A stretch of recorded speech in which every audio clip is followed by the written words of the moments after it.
Allah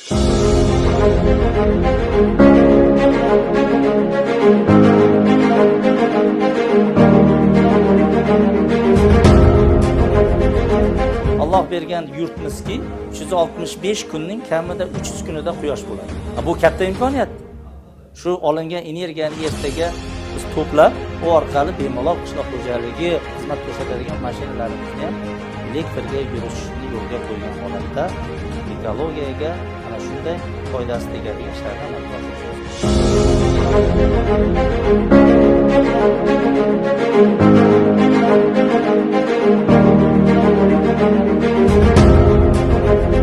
Prezidentimiz mana Birlashgan Millatlar Tashkilotining 80-sessiyasida inson qadri haqida gapiryapti.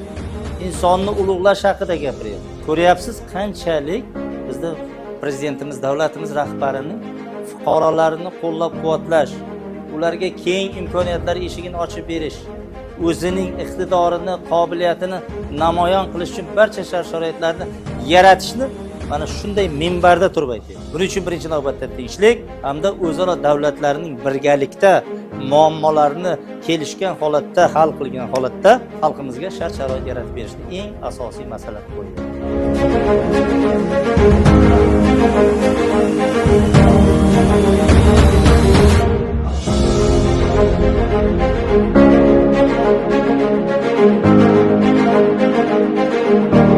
Afg'oniston qo'shnilarimiz bilan o'zaro hamkorlikni yo'lga qo'yish uchun nima qurildi?